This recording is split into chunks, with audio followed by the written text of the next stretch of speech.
দেশ যে সংকটের মধ্যে পড়েছে সেটা নিয়ে আমাদের বিদগ্ধ বক্তারা এতক্ষণ আলোচনা করেছেন। আমাদের এই সেমিনারে আজকে উপস্থিত আছেন প্রধান অতিথি হিসেবে জাতীয় সংসদের বিরোধী দলীয় নেতা এবং জামাত ইসলামীর সম্মানিত আমির ডক্টর শফিকুর রহমান। আজকের এই সেমিনারের সভাপতিত্ব করছেন বাংলাদেশ খেলাফত মজলিসের সংগ্রামী আমির আল্লামা মামুনুল হক এবং আরো উপস্থিত রয়েছেন 11 দলের জাতীয় নেতৃবৃন্দ এবং নাগরিক সমাজের বিভিন্ন গুরুত্বপূর্ণ ব্যক্তিবর্গ। সকল উপস্থিত যারা রয়েছেন এবং যারা বক্তব্য দিয়েছেন তাদের বক্তব্য থেকে আপনারা স্পষ্ট হয়েছেন। আমাদের আজকের এই সেমিনারে যে কিনোট স্পিকার ছিলেন তার আলোচনা এবং প্রবন্ধে এটা স্পষ্ট হয়েছে। তিনি সেখানে দেখিয়েছেন যে গণভোটের যে একটা তাত্ত্বিক ভিত্তি রয়েছে, গণভোট গণতন্ত্রে জনগণের সার্বভৌমত্ব, জনগণের ইচ্ছার একটা বহিঃপ্রকাশ হিসেবেই গণভোট বাংলাদেশে এবং পৃথিবীর বহু দেশে চর্চিত হয়ে এসেছে। এবং এই গণভোট ছিল বাংলাদেশের গণ-অভ্যুত্থান পরবর্তী একটি রাজনৈতিক সমঝোতার জায়গায়। গণ-অভ্যুত্থানের পরবর্তী সময়ে বাংলাদেশে দুইটি প্রশ্ন দেখা গিয়েছিল। বিএনপি তখন গণ-অভ্যুত্থানের প্রায় 2-3 দিনের মধ্যেই সমাবেশ করে তারা জাতীয় নির্বাচনের দাবি জানিয়েছিল এবং বৈষম্যবিরোধী ছাত্র আন্দোলনের পক্ষ থেকে যারা গণ-অভ্যুত্থানে আমরা ছিলাম, আমরা বলেছিলাম জাতীয় নির্বাচন আমরা চাই, তবে এই গণ-অভ্যুত্থান কেবল নির্বাচনের মাধ্যমে ক্ষমতার পরিবর্তনের হাত পরিবর্তনের জন্য এই গণ-অভ্যুত্থান হয়নি। ফলে রাষ্ট্র সংস্কারের দাবি ছিল এই গণ-অভ্যুত্থানের অন্যতম দাবি, যেখানে ফ্যাসিবাদী ব্যবস্থার বিলোপ হবে, একটা নতুন বন্দোবস্ত হবে, যেখানে স্বৈরাচার আর বারবার ফিরে আসবে না। এই জন্যই সংস্কার এবং রাষ্ট্র মেরামতের দাবি, যেটা দিয়ে ফ্যাসিবাদকে বিলোপ করা সম্ভব হবে বলে আমরা একমত হয়েছিলাম। ফলে আমরা চেয়েছিলাম ফ্যাসিবাদের বিলোপ, আমরা চেয়েছিলাম নতুন সংবিধান, বিএনপি চেয়েছিল নির্বাচন। ফলে একটা সমঝোতায় আসা হলো ঐক্যমত কমিশনের মাধ্যমে। সেই সমঝোতা হলো সংস্কার। আমরা নতুন সংবিধান গণপরিষদের দাবি থেকে আমরা সংস্কার পরিষদের জায়গায় ঐক্যমত হলাম। বিএনপি ও নির্বাচনের জায়গা থেকে কিছুটা সরে এসে অনেকগুলো সংস্কারে ঐক্যমত হলো, বাধ্য হলো।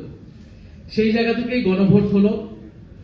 কিন্তু গণভোট পরবর্তী সময় আপনারা সবকিছুই দেখছেন যে কিভাবে গণভোটের গণরায়কে অস্বীকার করা হয়েছে। বিএনপি এখন একটা কৃত্রিম বিরোধ বা সংকট তৈরি করছে যে জুলাই সনদ বনাম জুলাই আদেশ। তারা বলছে জুলাই সনদ তারা অক্ষরে অক্ষরে পালন করবে, কিন্তু জুলাই আদেশটা অবৈধ, যে জুলাই আদেশের ভিত্তিতে গণভোট তৈরি হয়েছিল, গণভোট অনুষ্ঠিত হয়েছিল।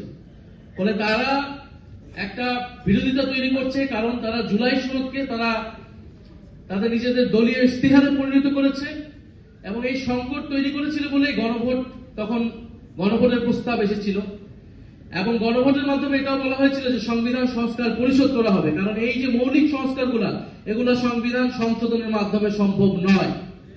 সংবিধান সংশোধনের মাধ্যমে সংবিধানের ফ্রেমওয়ার্কের মধ্যে কোনো মৌলিক পরিবর্তন সম্ভব নয়। সেটার জন্য একটা গাঠনিক ক্ষমতা এই সংসদকে দিতে হবে, যার নাম হবে সংবিধান সংস্কার পরিষদ। ফলে জুলাই সনদ বাস্তবায়নের পদ্ধতি এটাই হবে। কিন্তু আমরা দেখেছি সংসদে তারা নতুন করে একটা মুলতবি প্রস্তাব এনেছিল, যেখানে তারা বলার চেষ্টা করছে জুলাই সনদ কোন পথে বাস্তবায়ন করা সম্ভব, জুলাই সনদ কোন পথে বাস্তবায়ন সম্ভব, সেই আলোচনা ঐক্যমত কমিশনেই হয়েছিল। ফলে প্রধানমন্ত্রী এবং তাদের প্রতিনিধি হিসেবে ঐক্যমত কমিশনে সেই সময় যারা ছিলেন, বর্তমান স্বরাষ্ট্রমন্ত্রী, তারা সকলে কথার বরখেলাপ করেছেন। তারা তাদের নিজেদের দলীয় ইস্তেহার দেওয়া সেই ইস্তেহারের বরখেলাপ করেছেন, জুলাই সনদের বরখেলাপ করেছেন এবং গণভোটের গণরায়কে তারা বৃদ্ধাঙ্গুলি দেখিয়েছে। এটা সকলের কাছে এটা স্পষ্ট হয়েছে। এটা আমাদের দুর্ভাগ্য। আজকের এই সেমিনারটা আমাদের এই বিষয়ে করার দরকার ছিল না, করা উচিত ছিল না। আমাদের সেমিনার এখন করা উচিত ছিল আন্তর্জাতিক যুদ্ধ পরিস্থিতি কিভাবে আমরা সামাল দিব, দেশের জাতীয় স্বার্থ আমরা কিভাবে ঐক্যবদ্ধভাবে সুরক্ষা করব, দেশের তেল সংকট, দেশের হাম দুর্যোগ আমরা কিভাবে সরকার বিরোধী দল একসাথে আমরা সহযোগিতাপূর্ণভাবে মোকাবেলা করব। আমাদের সেমিনার এখন এই বিষয়ে হওয়ার কথা ছিল। বিরোধী দলের নেতা প্রথম থেকে বলে এসেছেন আমরা দায়িত্বশীল বিরোধী দল হতে চাই, আমরা সরকারকে এই ধরনের জনস্বার্থ ইস্যুতে সর্বাত্মকভাবে সহযোগিতা করব। কারণ 16 বছরের ধ্বংসযজ্ঞের পরে, এই অন্তর্বর্তী সরকারের পরে এই নতুন সরকার খুব সহজে দেশের এই ধরনের সংকট সামাল দিতে পারবে না, এটা খুবই কমন সেন্স, এটা আমরা সকলেই জানি। গতকাল 10 জন শিশু মারা গিয়েছে হাম দুর্যোগের কারণে।